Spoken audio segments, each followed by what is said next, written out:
राधे राधे, जय श्री कृष्णा। मैं सीमा सिंह आप सभी का सादर प्रणाम करती हूँ। आज मैं आपको श्री शिव महापुराण का सती वाला महात्म्य सुनाने जा रही हूँ। इसमें भगवान शिव जी का सती से विवाह, फिर उसके बाद उनके साथ क्रीड़ा का वर्णन, अंत में शिव जी का सती के साथ वियोग वाला वर्णन आएगा। श्री नारद जी ब्रह्मा जी से बोले कि हे तात, जब आप कैलाश पर शिव जी के पास पहुंचे तब शिव जी से आपकी कैसी कैसी बातें हुई तथा शिव जी ने आपसे क्या कहा। तब ब्रह्मा जी कहने लगे कि शिव जी को सती की प्राप्ति में संदेह था। वे मेरे पहुंचने पर मुझ संसार के रचयिता से इसी प्रकार की प्राकृतिक मनुष्य के समान शीघ्र ही मुझसे सती की प्रेम पूर्वक बातें पूछने लगे। भगवान शिव मुझसे सती के बारे में सारी बातें पूछने लगे। तब ब्रह्मा जी ने नारद जी से कहा कि शिव ने मुझसे कहा कि सती कैसे भी मेरी प्राण प्रिया बने, आप ऐसा प्रयत्न कीजिए। तब मैंने उन्हें सांत्वना देते हुए कहा कि हे वृषभध्वज, आपका सभी कार्य सिद्ध होगा। मेरे पुत्र दक्ष ने तो पहले ही आपको अपनी पुत्री देने का संकल्प कर लिया है। उन्होंने मुझसे कहा है कि शिव जी स्वयं ही मुझसे मेरी कन्या की प्रार्थना करते हैं तो मैं उन्हें अवश्य दे दूंगा। शिव जी जब भी चाहे शुभ लग्न और मुहूर्त में मैं उन्हें अपनी कन्या भिक्षा के रूप में देने को तैयार हूँ। अतः हे वृषभ राज, अब आप शुभ लग्न और शुभ मुहूर्त का विचार कर उनके घर चलने की तैयारी कीजिए। फिर तो चैत्र शुक्ल त्रयोदशी रविवार के दिन फाल्गुनी नक्षत्र में शिवजी ने वह यात्रा आरंभ करी। ब्रह्मा विष्णु सभी देवता मुनि उनके साथ हो गए। मार्ग में जाते हुए शिवजी की अत्यंत शोभा हुई। देवताओं और शिवजी के गणों ने बड़ा भारी उत्सव मनाया। शिवजी की इच्छा से हाथी, नंदीश्वर, व्याघ्र, सर्प, जटा, चंद्रकला सब यथा योग्य उनके भूषण बन गए। फिर नंदीश्वर पर आरूढ़ होकर शिवजी देवताओं सहित दक्ष जी के घर पहुंच गए। दक्ष ने नवग्रहों के बल से शुभ लग्न में शिवजी के लिए सती का कन्यादान किया।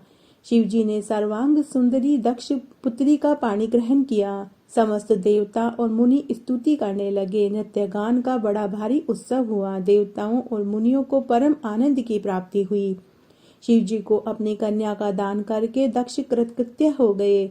कन्यादान के पश्चात दक्ष ने शिव के लिए बहुत सा दहेज दिया, ब्राह्मणों को बहुत सा धन दिया।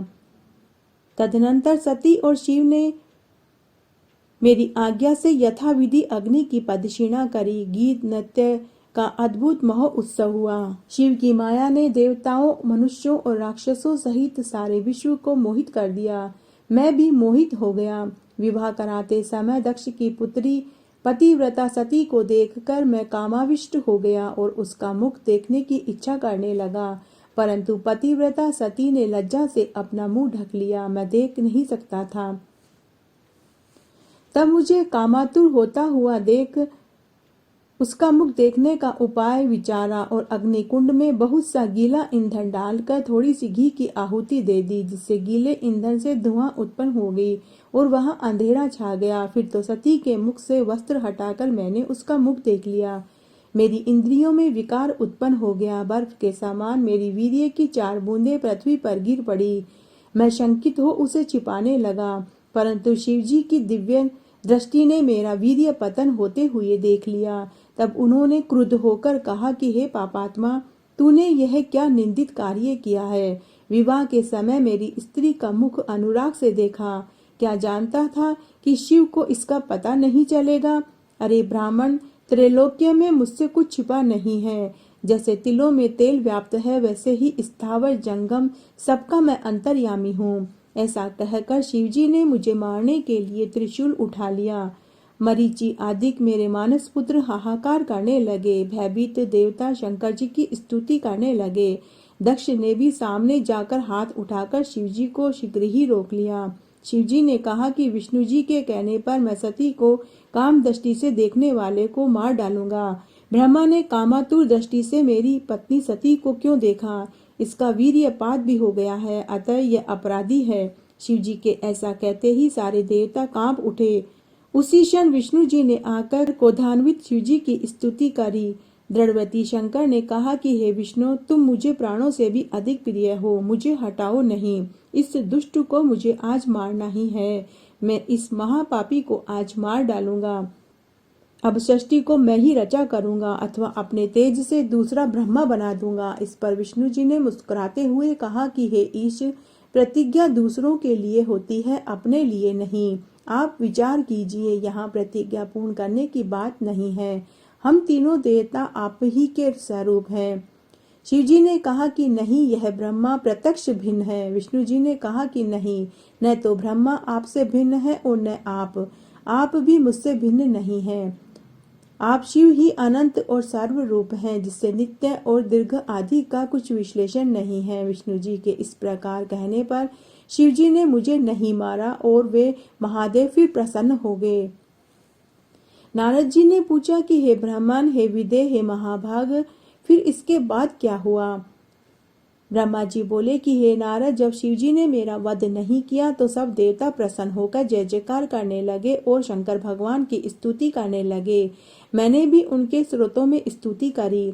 तब भगवान शंकर ने प्रसन्न होकर सबके सामने ही मुझसे कहा कि हे तात ब्रह्मा, अब निर्भय हो जाओ और मेरी आज्ञा से अपना मस्तक स्पर्श करो। मैंने अपना मस्तक छूकर उन्हें प्रणाम किया।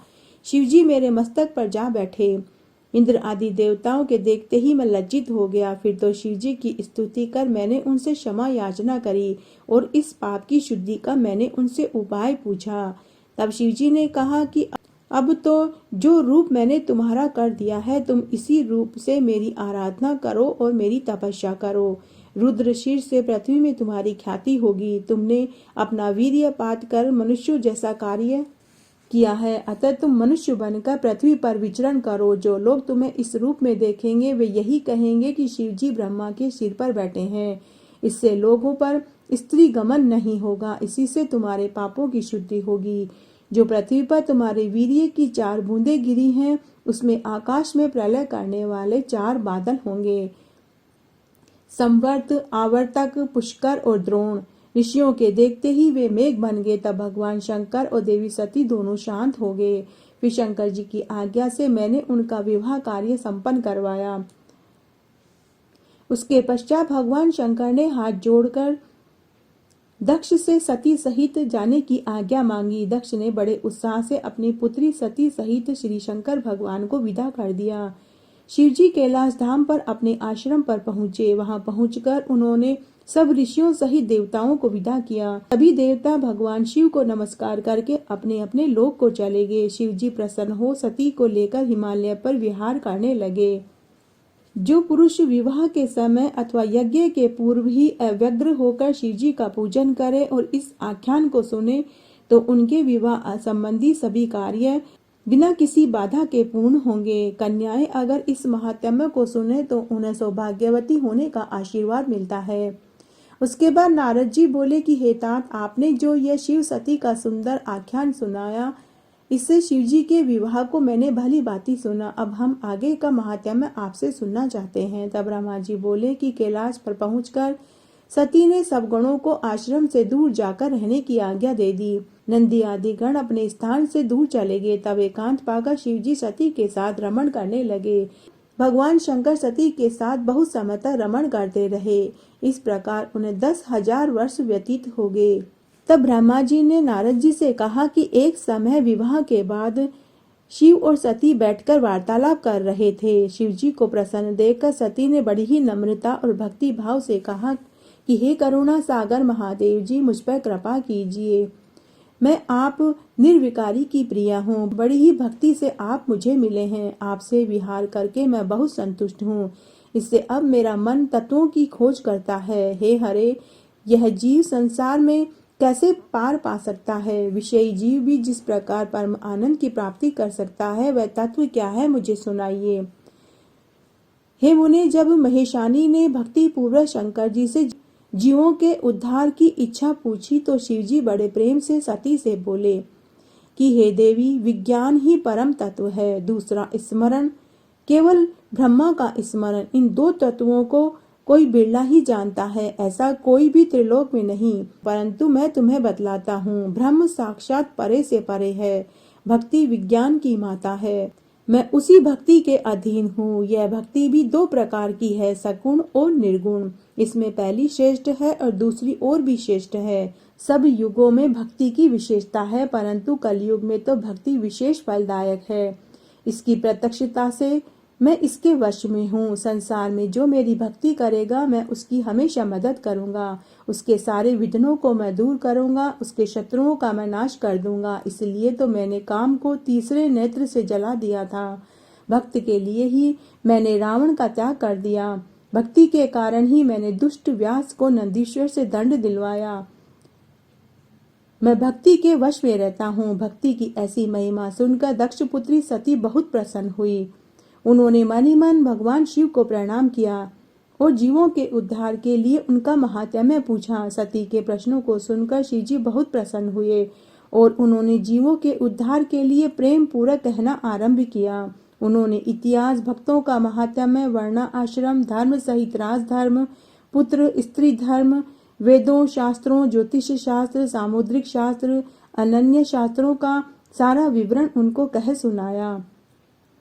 तब नारद जी बोले कि हे ब्राह्मण, अब आप मुझे सती शिव के हिमालय पर वास करने वाली कथा सुनाइए। जब इस तरह क्रीड़ा करते हुए शिव और सती को बहुत दिन व्यतीत हो गए, तब सती का अपने पति शंकर से वियोग हो गया। परंतु वियोग होता भी कैसे, जब शिव जी शब्द स्पर्श के समान अभिन्न हैं। फिर भी उन्होंने संसारी अनुसरण करते हुए सभी कार्य किए। सहसा सती का यह भ्रम हो गया कि शिवजी ने मुझे त्याग दिया है। उन्होंने अपने पिता के यज्ञ में पति का अपमान होते देखकर अपना शरीर भस्म कर दिया। वही सती हिमालय के घर उत्पन्न हुई, जहां उनका पार्वती नाम पड़ा और अपने तपोबल से शिवजी से विवाह कर लिया।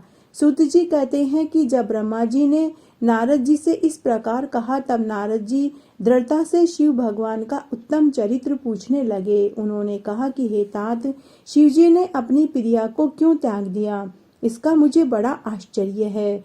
शंकर जी का आपके पुत्र दक्ष के यज्ञ में कैसे अपमान हुआ और सती ने पिता के घर जाकर अपने प्राणों को क्यों त्यागा, फिर शिव जी ने क्या किया, वह सारी कथा मैं आपसे सुनना चाहता हूँ। तब ब्रह्मा जी बोले कि हे मेरे बुद्धिमान पुत्र नारद, अब मुनियों सहित प्रेम पूर्वक शिव जी का चरित्र सुनो।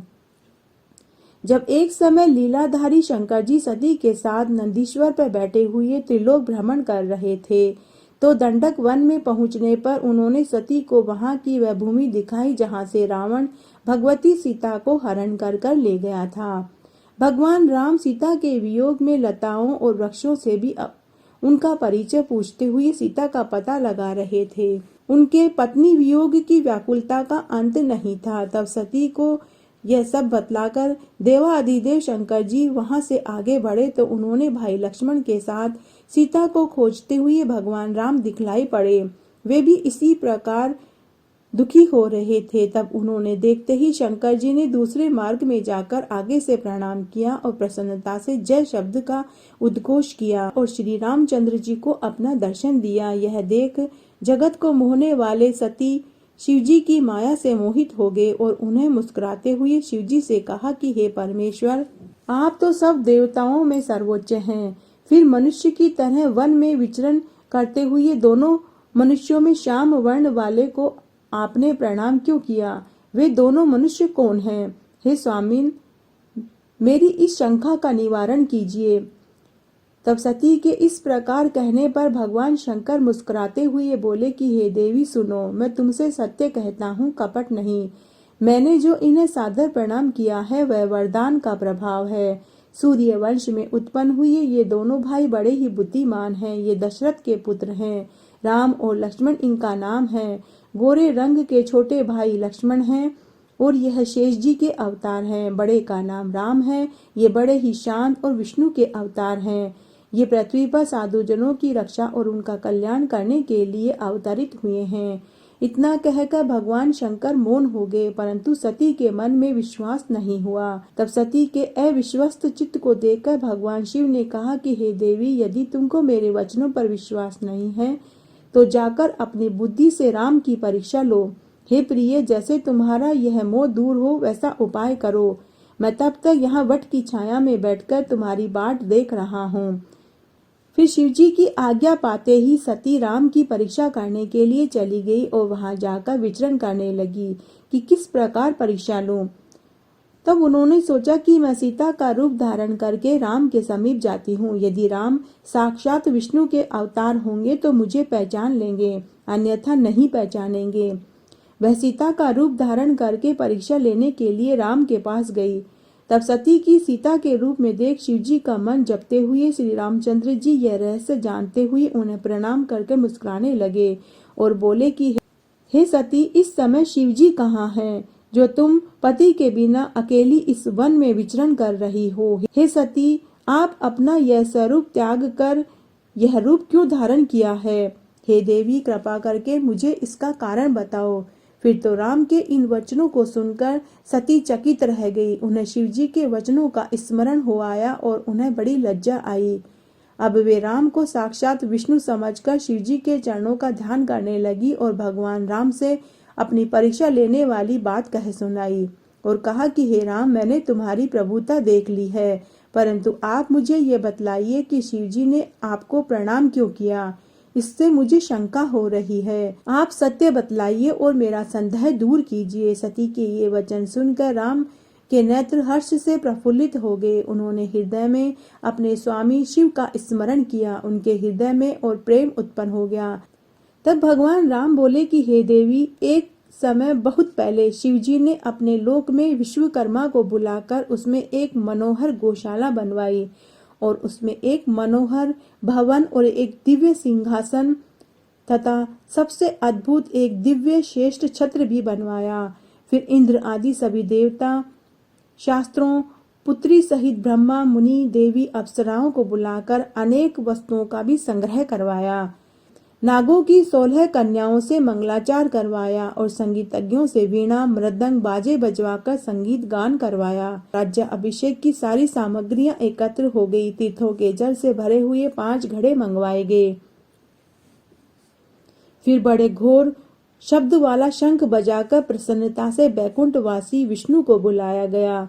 फिर एक उत्तम मुहूर्त देखकर भक्ति से पूर्ण शंकर जी ने विष्णु जी को इस श्रेष्ठ सिंहासन पर बिठाकर बहुत से अलंकार पहनाए, कौतुक और मंगला करके सिर पर मुकुट बांधकर अभिषेक किया, उन्हें अपना अखंड ऐश्वर्य दिया।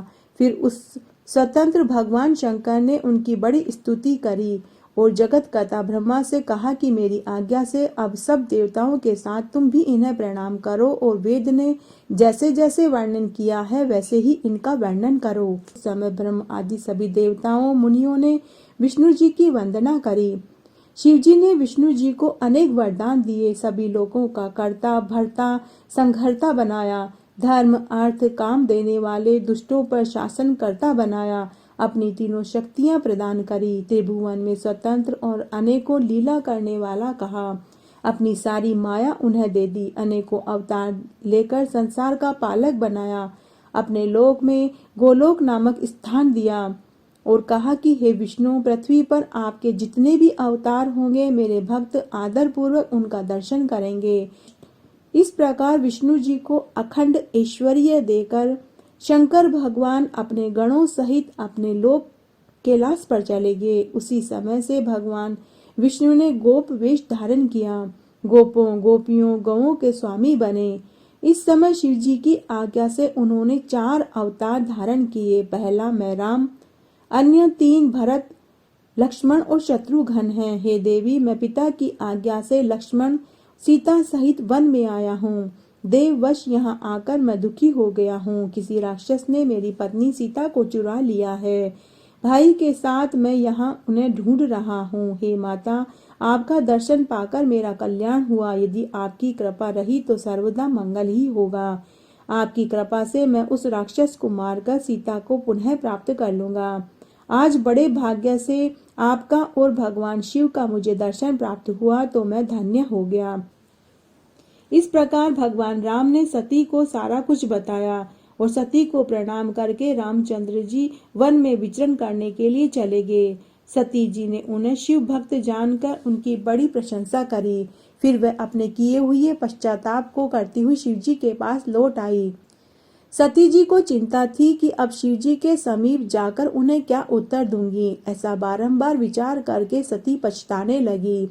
फिर शिव जी के पास जाकर उन्हें हृदय से प्रणाम करके शोक से व्याकुल होकर मुख को क्षीण होकर बैठ गई। सती को दुखी देखकर महादेव जी ने पूछा कि हे देवी, तुम कुशल से तो हो, कहिए आपने किस प्रकार परीक्षा ली। सती ने लज्जा से अपना सिर झुका लिया और कुछ नहीं बोली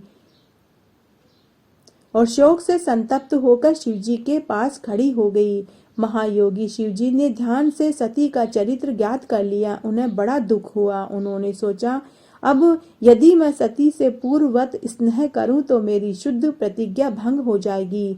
वेद धर्म के पालक शिवजी ने यह विचार कर सती को मन से त्याग कर दिया। फिर सती से कुछ न कहकर कैलाश की ओर चले गए। मार्ग में सबको और विशेषकर सती को सुनाने के लिए वहां एक आकाशवाणी हुई। हे परमेश्वर, हे महायोगिन, आप धन्य हैं। आपके समान तीनों लोकों में ऐसा प्राण पालक कोई नहीं है। यह आकाशवाणी सुनते ही सती कांतिहीन हो गई। फिर उन्होंने शिवजी से पूछा कि हे नाथ, आपने कौन सा प्रण किया है? हे परमेश्वर, मुझसे कहिए।